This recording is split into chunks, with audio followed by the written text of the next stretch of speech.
Hi, welcome back. This is Adventures with Dr. Joe. I have a 32 ounce ball peen hammerhead, but with no handle. The handle was super cheap, and as soon as I started using it, it broke, and I'm very frustrated. But I've got a really high quality here, Hart trimmer from the Hart Tool Company, made in America, beautiful.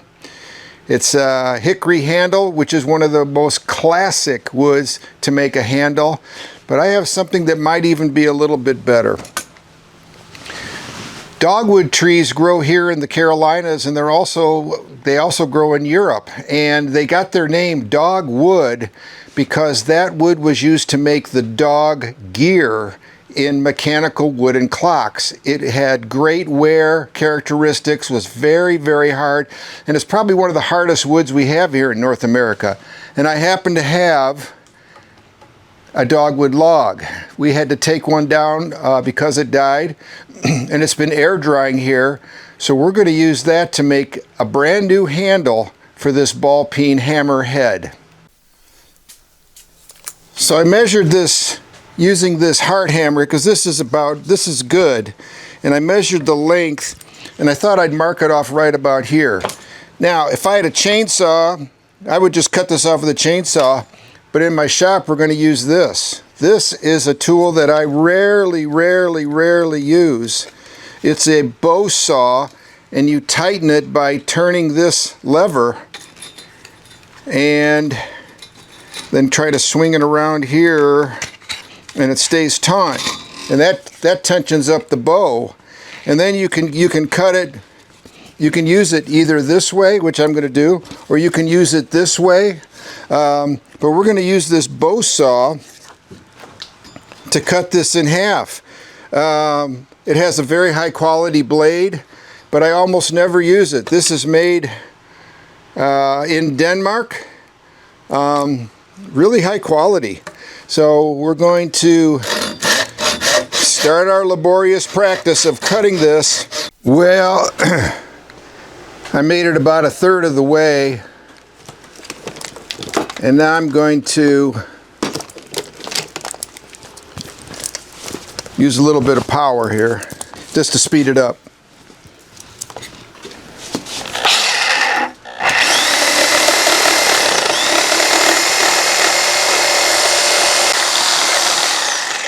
It's very, very hard wood.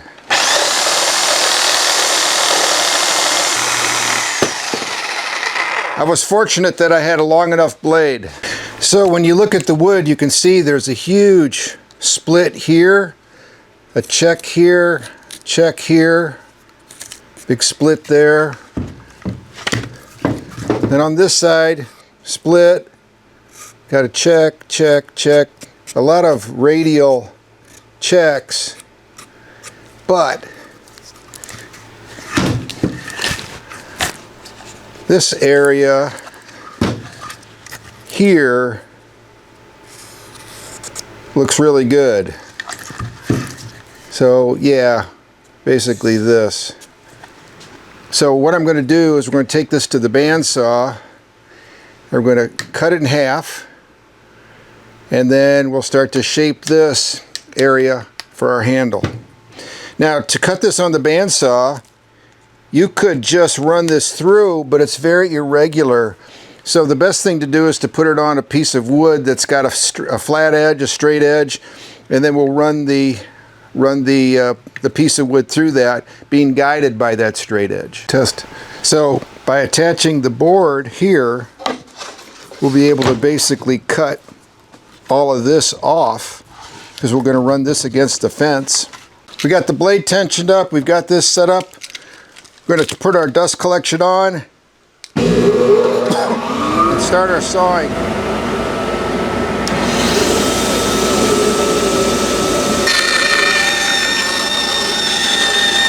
Well, I've sawn it in half, and it was a bit of a struggle, but then when I look at this, I'm going to saw this one here now, and I'm going to use basically this area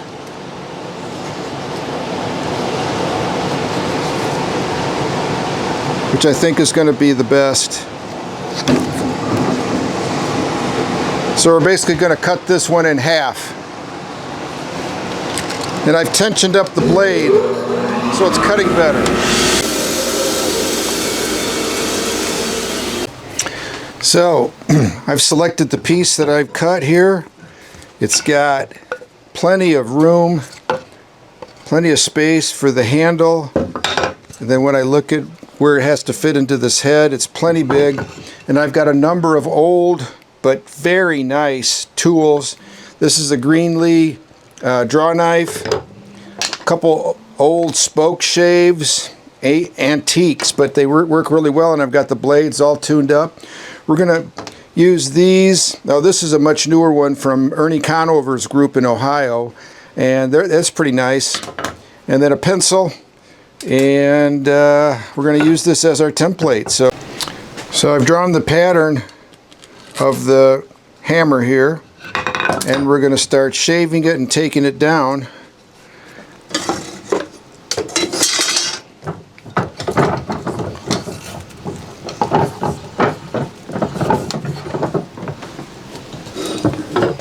We're going to start using the draw knife first.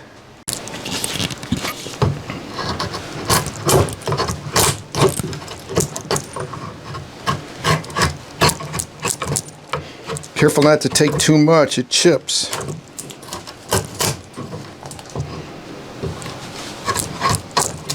This works the best with green wood, with basically freshly fallen trees.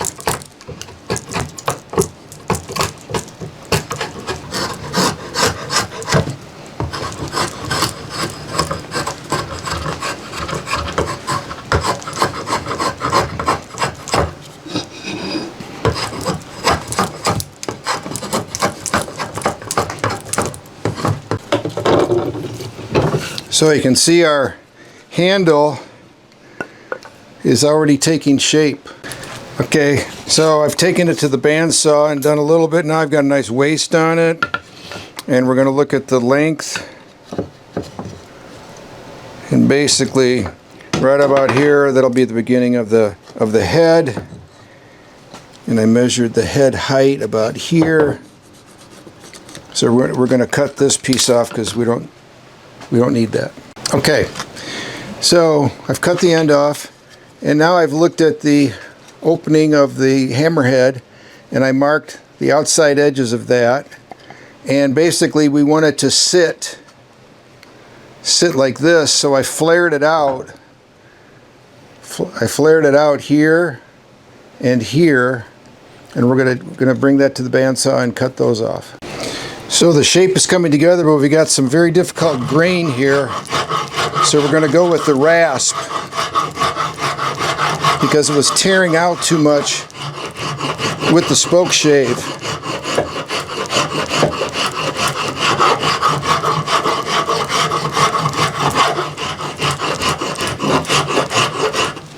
Now if we want to be more aggressive, we can use this guy.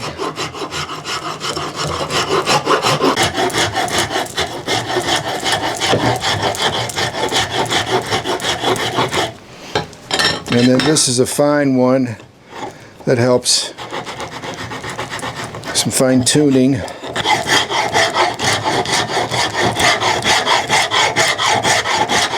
Again, I want a little flare at the end, so I'm working to keep that.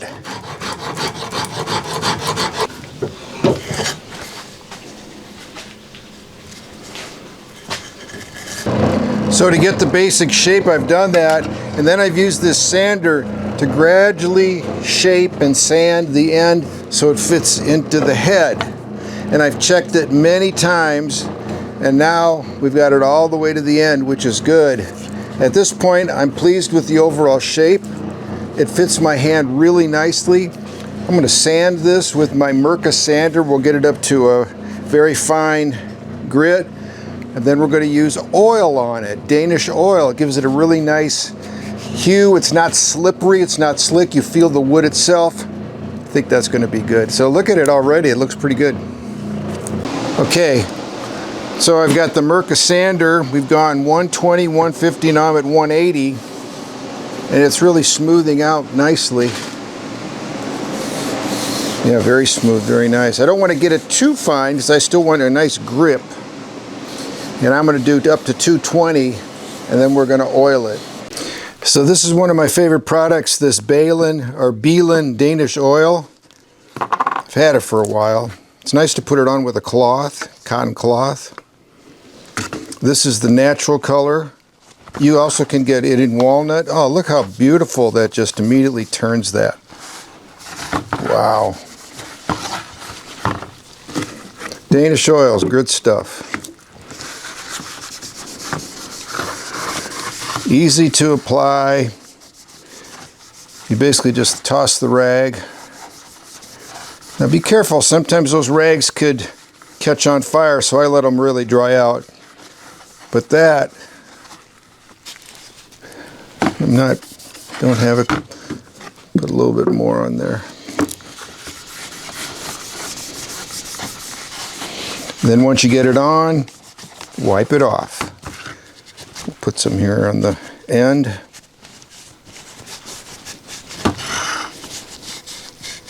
We're not going to put any here, we're going to fit the head. So we're going to wipe it off with the rag. We're going to let it dry. So we'll just let that dry and come back. Okay, we've got 2 coats on this. It's dried. It looks beautiful. I cut some wedges. We're going to put a wedge going this way and a smaller wedge going this way. Also, we're going to mix some JB Weld up, and we're going to fill the gaps around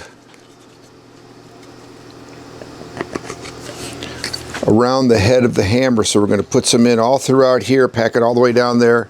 I'm going to cut this with the bandsaw, and then we're going to wedge it, put the second wedge in as well, let that fully dry, and then smooth this out. So I'm going to mark the depth of the wedge here, and that's as far as we're going to cut down. We're going to fire it up.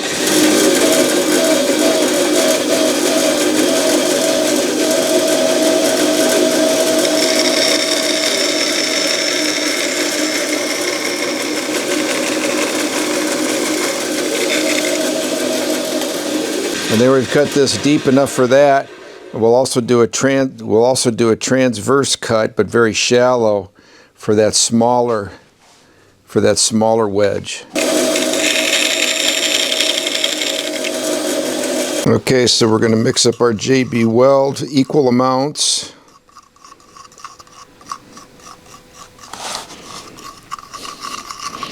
And typically you add black and white and you get gray, so we're looking for a uniform color. This is a pretty big batch. This is about as big of a batch as I've ever made. I just set the hammer down. Now we'll start to pack it in the crevices.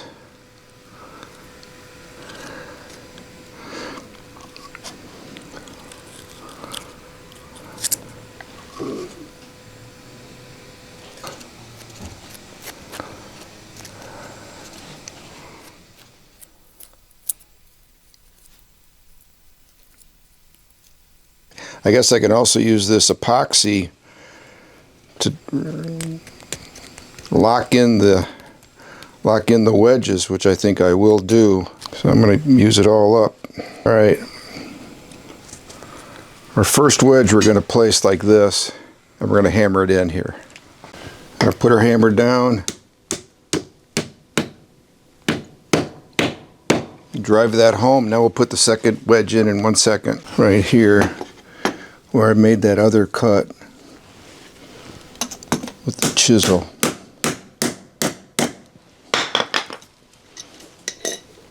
I'll put our wedge in there, pack it with epoxy,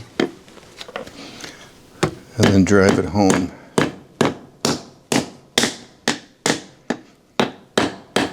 And that's it. Now you can see the epoxy has dried out. We're going to just trim off this wedge and then take this to the sander and then the buffer. You can use any saw that you're comfortable with. This Japanese saw is very easy to control. Okay, there's that wedge. And then we'll just start by sanding this. That'll be our next step. We'll turn on the dust collection. And we'll start sanding.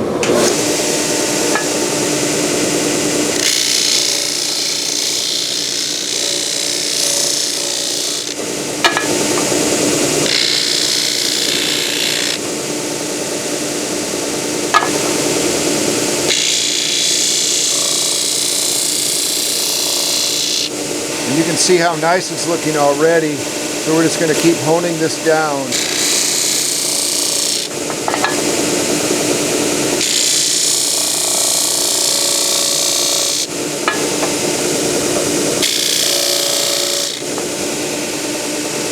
So there we go. There's our hammer. So I think I'll take this to the buffer just a little bit just to tune it up, but basically we're almost done. All right, we've got a nice buffer here. And I'm going to put some eye protection on.